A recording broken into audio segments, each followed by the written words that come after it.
Regresamos después de una pausa un poco extensa en donde esperamos hayan descansado, pero también aprovechado al máximo los espacios de interacción de nuestro evento.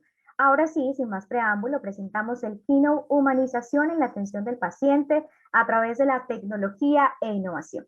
En esta ocasión nos acompaña Cecilia Rodríguez, comunicadora social especialista en el área de la salud, con experiencia en la coordinación de equipos de trabajo en el sistema público de salud. Actualmente es asesora de gabinete del Ministerio de Salud de Chile. Bienvenida, Cecilia, este es su espacio. Muchas gracias por la invitación, gracias por este espacio para poder comentar sobre este tema que hoy día es tan valioso, del que se está comenzando a hablar. El día de ayer terminaba un congreso importante sobre la toma de decisiones compartidas, y fue bonito ver que en el Congreso se hacía la reflexión sobre las preguntas que se estaban haciendo el año 2001, y el año 2001 nos preguntábamos si era pertinente incorporar la voz y la mirada de los pacientes en salud, y cómo hoy día, ya 20 años después, la pregunta no es si es pertinente o no, sino cuáles son las formas en que esto debe aplicarse. Voy a compartirles la presentación.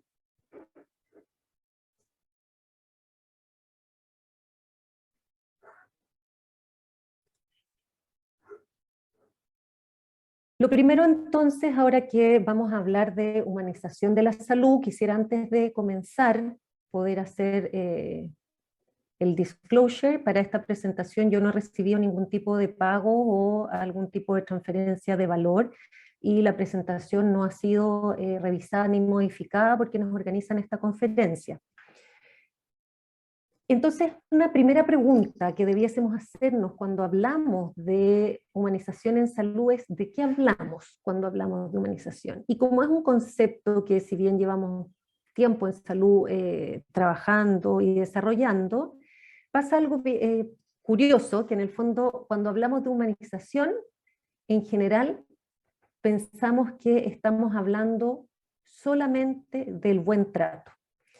Y quiero partir, como ahora con tantas series, ¿no?, que están de moda, partir como diríamos a propósito de series o películas, con un spoiler, y quiero compartirles una cita de Joan Scarabelli. Joan nos dice que el primer objetivo de la medicina es evitar el sufrimiento, ¿sí? Hay un sufrimiento que no podemos evitar, que solo podemos mitigar, pero hay un sufrimiento que sí se puede evitar. Y ese sufrimiento tiene que ver con el sufrimiento que se produce desde cómo organizamos los sistemas. Y para ese sufrimiento, lo que nos dice Joan Scarabelli es que la tecnología es un facilitador para evitar ese sufrimiento y juega un rol clave en ese evitar. Si queremos hacer que los servicios aporten valor, lo que necesitamos hacer es construirlos con las personas. Y por lo tanto es imposible hablar de humanización si no hablamos de la participación de la ciudadanía en materia de salud. Y eso, hay distintas leyes que nos amparan, en Chile al menos, y eso además es un tema que ha ido cada vez creciendo más en distintos lugares. Hoy día sí, lo que es importante es que hablamos en muchos lugares, y desde los grupos de pacientes se ha acuñado un concepto que tiene que ver con la participación significativa, es decir, no solamente hacer este como check de que existió participación, sino que la participación significativa, o el meaningful involvement, implica que las personas se sienten realmente que han sido parte de la toma de decisiones. Entonces, en Chile lo que nos ampara es la ley 20.500, que nos indica que el Estado reconoce que las personas tenemos derecho de participar tanto de la generación de política como de sus planes, de las acciones y de los programas.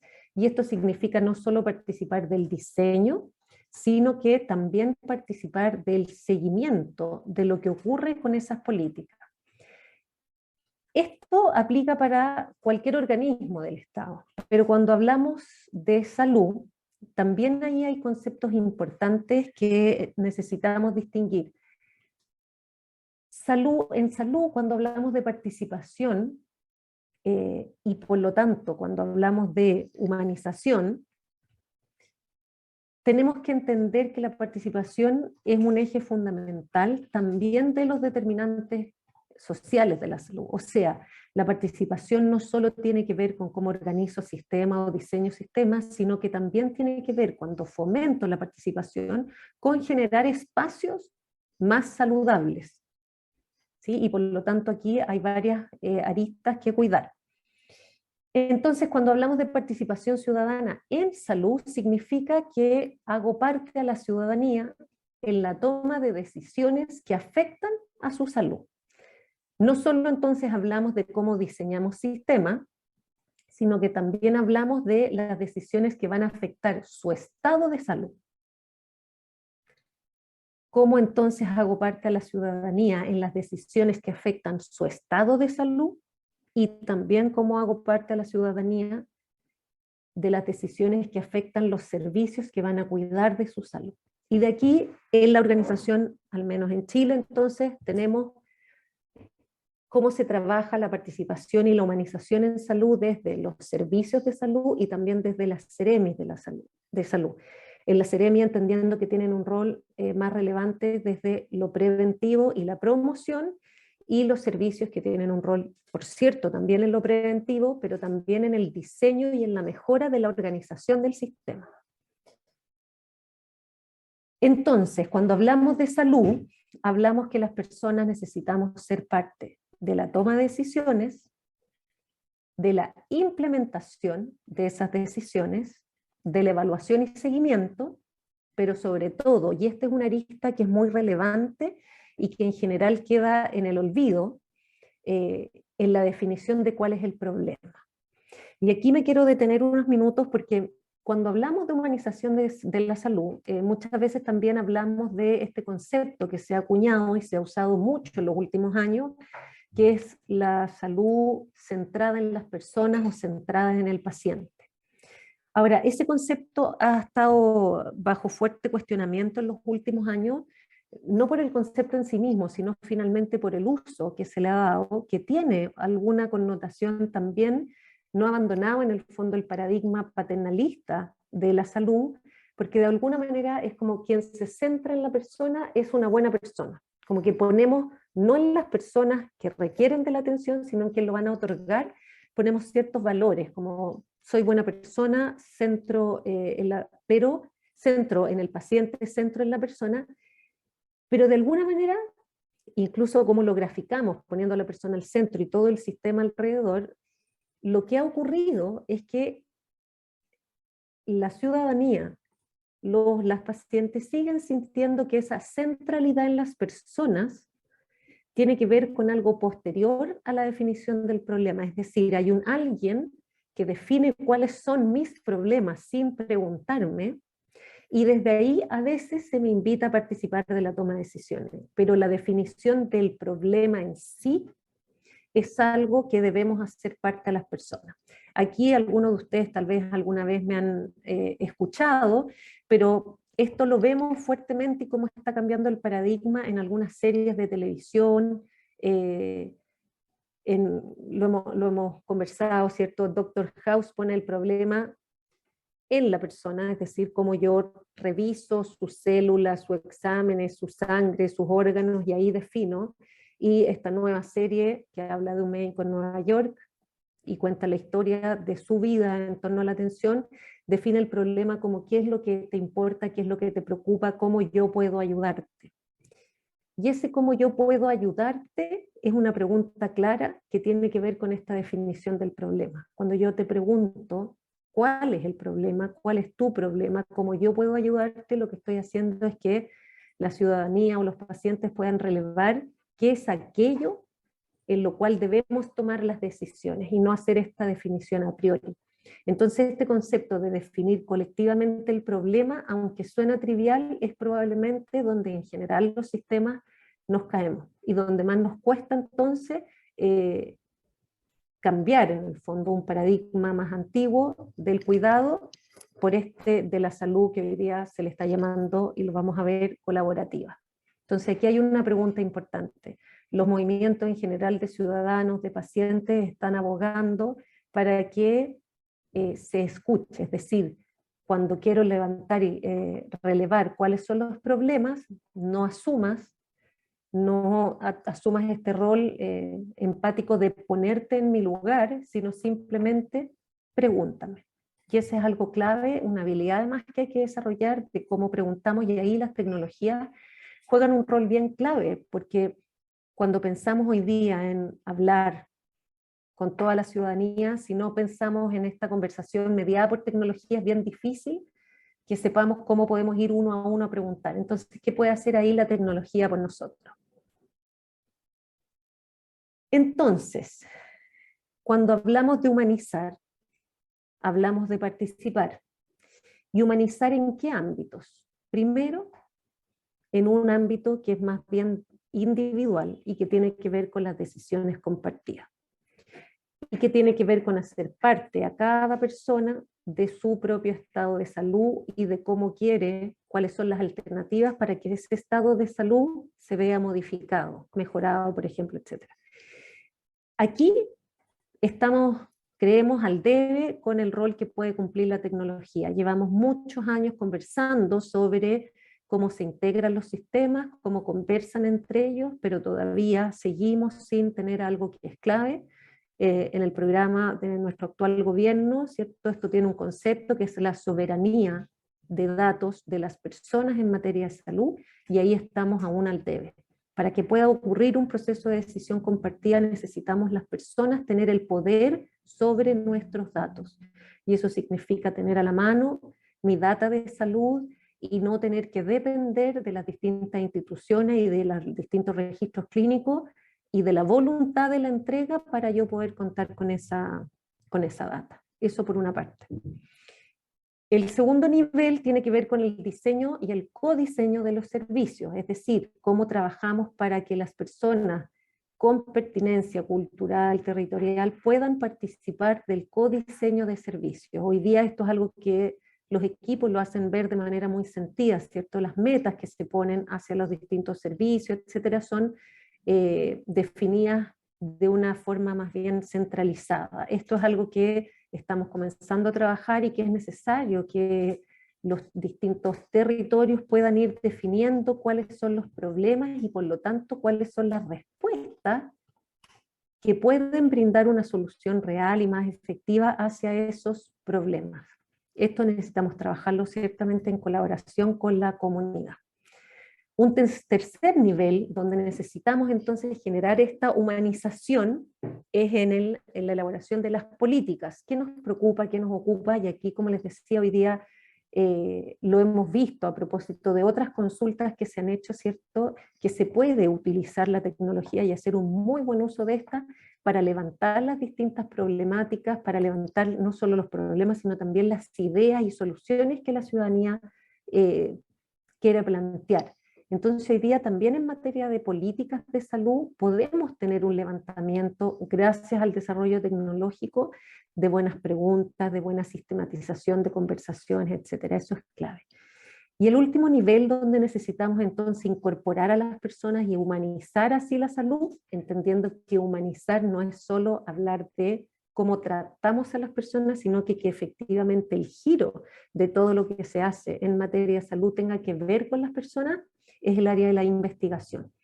Y acá están las estrategias internacionales que hablan de esto de las sociedades, de asociaciones, ¿cierto?, entre ciudadanía, pacientes, sistemas. Y en la investigación también es clave.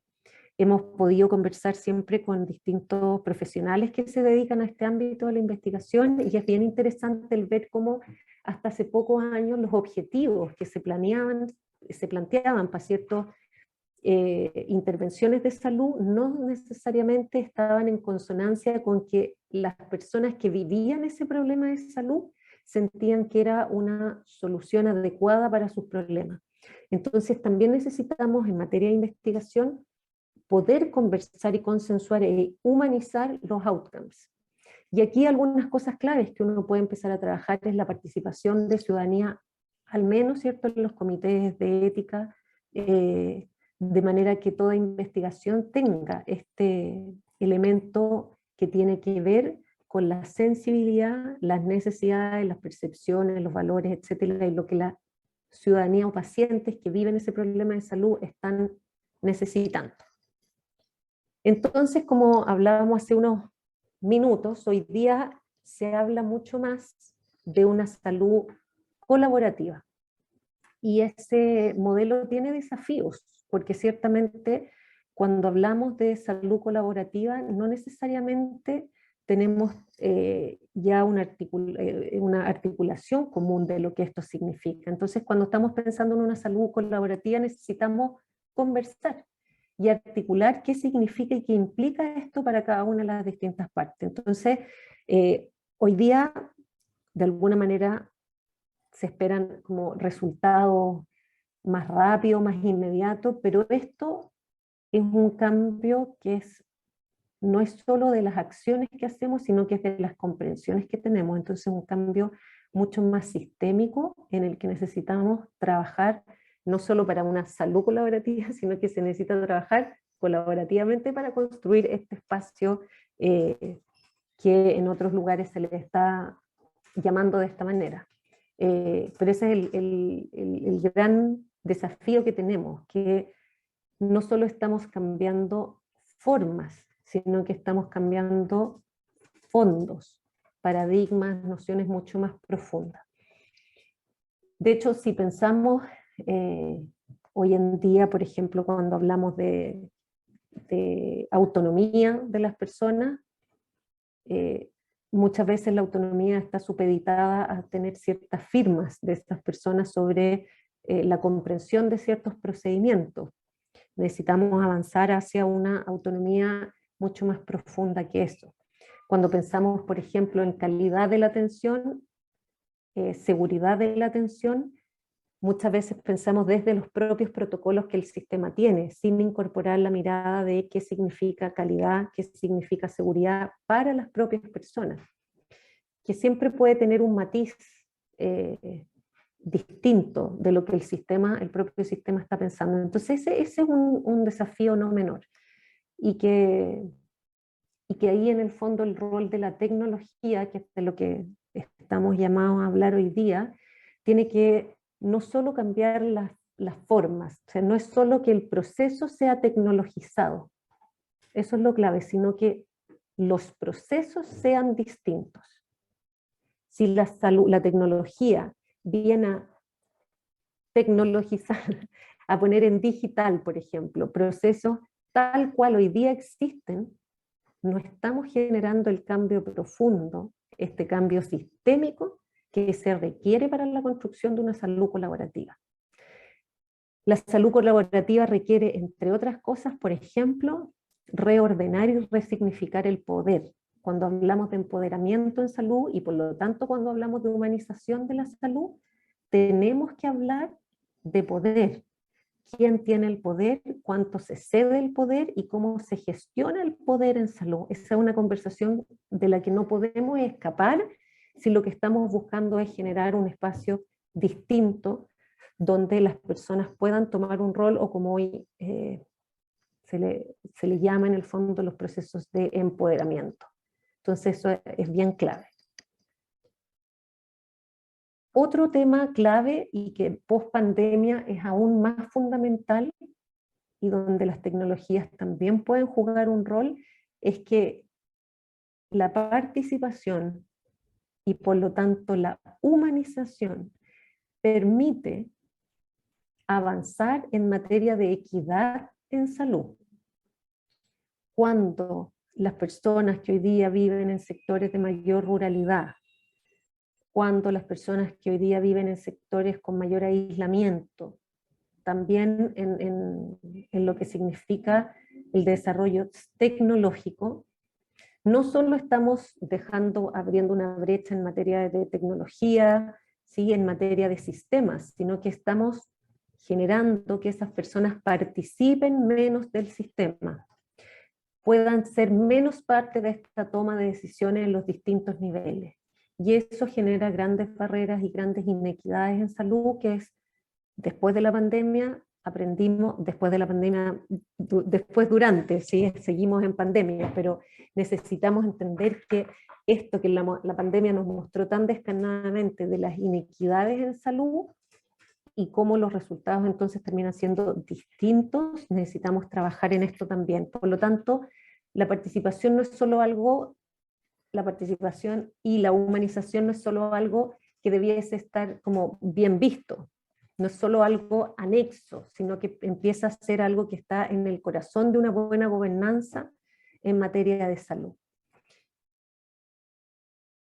¿Y por qué, entre otras cosas, aumenta esta equidad? Porque aumenta la conciencia y el reconocimiento que las personas tenemos en torno a nuestros derechos en materia de salud. Y por lo tanto, uno puede trabajar, y es importante llegar a trabajar con aquellos grupos que tienen más desventajas en salud. Eso también nos pone una exigencia, porque no es solo quien está más cerca, quien está en la capital, quien está en las capitales regionales, sino también aquellas personas que están más lejos, más distantes. ¿Cómo llegamos para trabajar con ellos también en estas materias? También genera equidad porque transforma a estos grupos más vulnerables, más vulnerados en materia de salud, y equilibra de alguna manera y construye poder, porque estas personas que sistemáticamente han quedado más aisladas pueden ser agentes y protagonistas de tanto políticas como de programas que les afectan, ¿sí? Por eso también es clave. Es clave también porque produce nuevos conocimientos colectivos, y aquí quiero también esto resaltarlo cuando se trata de hablar de tecnología y humanización. La producción de conocimiento colectivo es clave, porque hoy día uno de los problemas que tenemos es que siempre va a influir de manera predominante en la toma de decisiones las narrativas que son dominantes. Entonces, cuando construimos nuevas narrativas con los grupos más vulnerados, también empezamos a abordar las problemáticas de distinta manera y sistematizar, llegar a ese conocimiento y sistematizar ese conocimiento es algo donde la tecnología puede jugar un rol fundamental. También construye equidad en salud esta humanización, esta participación, porque promueve la coherencia, la capacidad de respuesta del sistema, la transparencia, y por lo tanto estamos cuidando el Estado de Derecho. Y por último, construimos equidad al construir esta salud más humanizada, porque facilitamos aquella implementación y evaluación de todas las estrategias, programas, actividades que se realicen. Toda persona, sin importar el lugar donde viva, debiese ser posible que participe de esta evaluación del diseño, por cierto, y de la implementación. Entonces, estas son áreas que, si las tenemos presentes a priori, podemos hacer que la tecnología contribuya a estos procesos de manera significativa, y sobre todo contribuya acortando brechas y acortando también los tiempos que se requieren para esto. Así como hubo plataformas que apoyaron, por ejemplo, el tema de la convención, ¿cierto? Podemos tener plataformas que sistematicen estos saberes.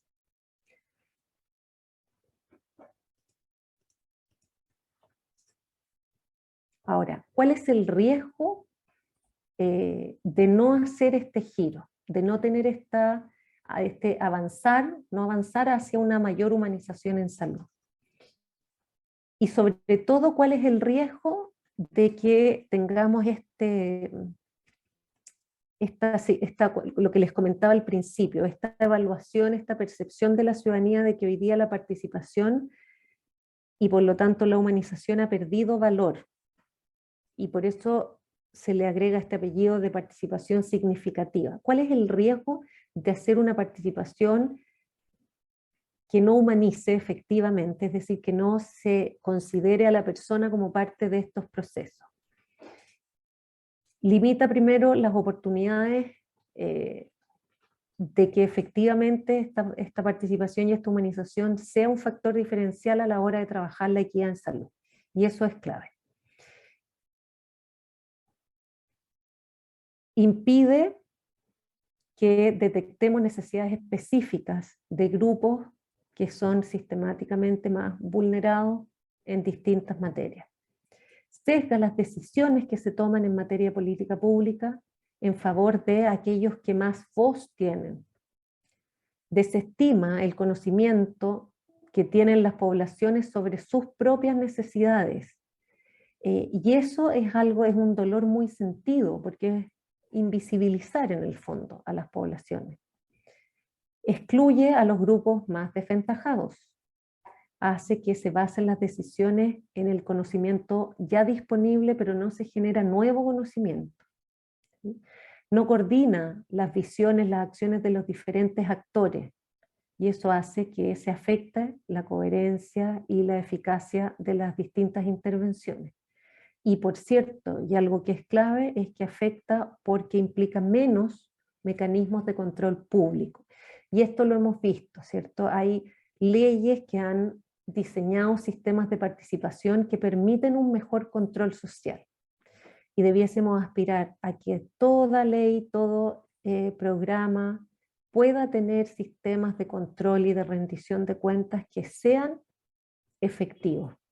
Y esto porque dos cosas: hace que el poder se distribuya de mejor manera, genera empoderamiento entonces, pero también porque evita cualquier posibilidad de que se haga con esos programas, con esas políticas, que caigamos en situaciones, por ejemplo, de corrupción. Entonces, todo lo que significa control público y rendición de cuentas es clave. Acá también la tecnología juega un rol muy importante, porque muchas veces se piensa que este control público, la rendición, se trata simplemente de subir actas o subir presentaciones, reuniones a que sean de conocimiento público.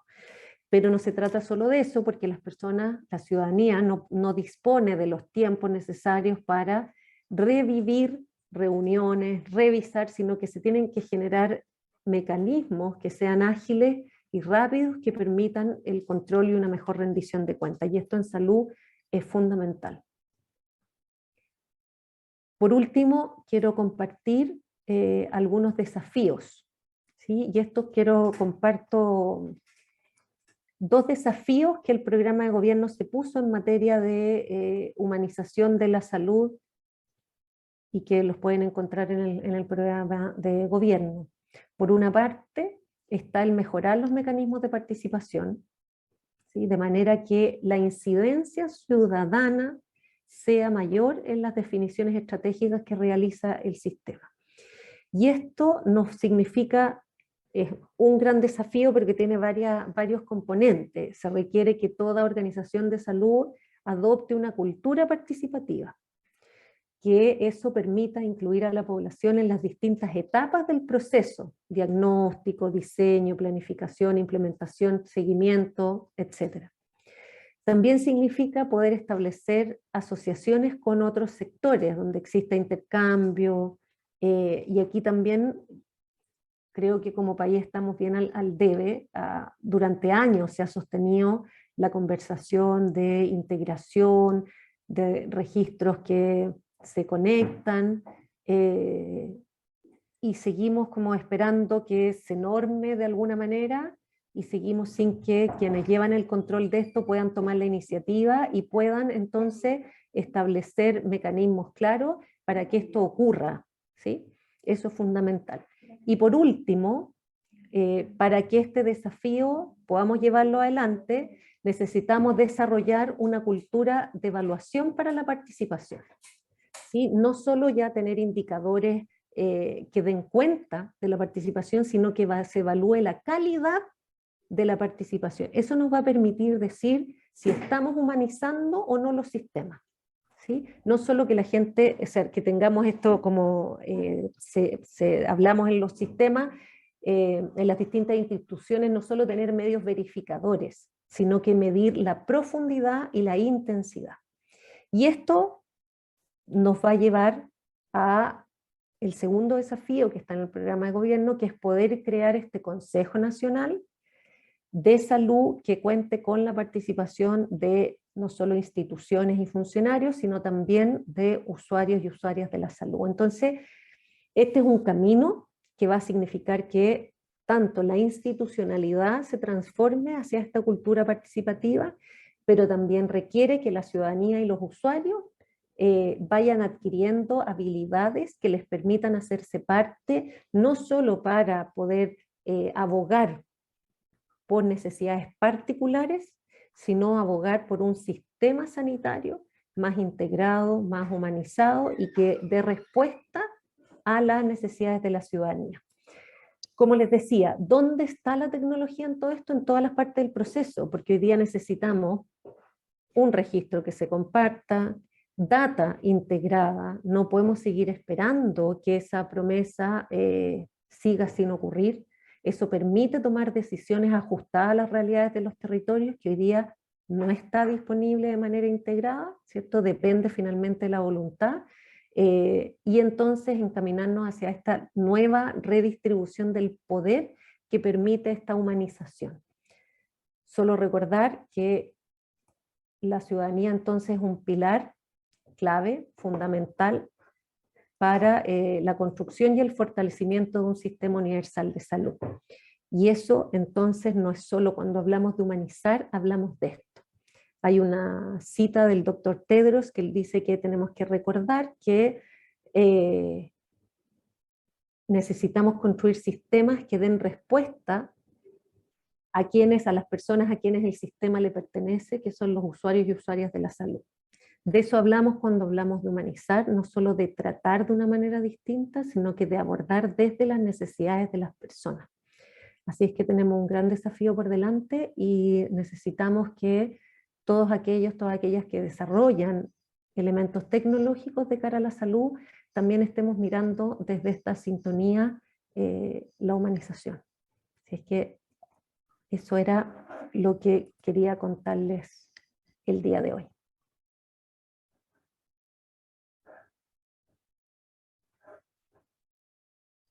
Agradecemos a nuestra invitada por sus apreciaciones y por su valiosa presentación. A continuación voy a leer algunas preguntas y comentarios del público. El primer comentario dice, ¿la tendencia en atención en salud deberá cambiar en un futuro no muy lejano? La tendencia, ¿puedes repetirme la pregunta? Claro que sí. ¿La tendencia en atención en salud deberá cambiar en un futuro no muy lejano? Yo creo que estamos viendo ese cambio. La pandemia nos ha dejado, había harta resistencia a nuevas formas de atención en salud hace 2 años atrás, ¿cierto? Ya estábamos partiendo una conversación sobre las formas de atender. Y la pandemia puso de manifiesto la necesidad de nuevas maneras. Y esto no solo en materia de salud, o sea, la pandemia nos puso un nuevo estándar en la forma de relacionarnos y el rol que juega la tecnología en este nuevo relacionamiento. Entonces, de alguna manera, esos procesos de relacionamiento en las distintas áreas también han sido llevados a salud. Y hoy día estamos viendo cómo la telemedicina, aún en momentos en que las barreras, dado la pandemia, se abren, sigue estando presente. Entonces eso nos está significando repensar las formas de la atención en salud. ¿Cuál es la clave ahí? Más allá de la forma, hace muchos años atrás, no recuerdo el nombre de la persona que decía esto, pero decía, no sé por qué seguimos llamándole e-salud a la atención digital, si finalmente es salud, que se entrega a través de distintos medios y distintos canales. Eso es lo que estamos viviendo hoy día y la clave ahí es cómo fortalecemos la continuidad de la atención. Es decir, que lo digital o lo tecnológico no ponga en jaque una salud fraccionada. Si hoy día lo que necesitamos es eliminar los silos, que la tecnología vaya a aportar a eso, ¿sí? Y no a fragmentar más un sistema. Bueno, muchas gracias por su respuesta. En su opinión, ¿cómo podemos mejorar los consentimientos informados para las personas de manera de integrar decisiones que involucran el uso de la tecnología en la forma de comunicación con el equipo de salud?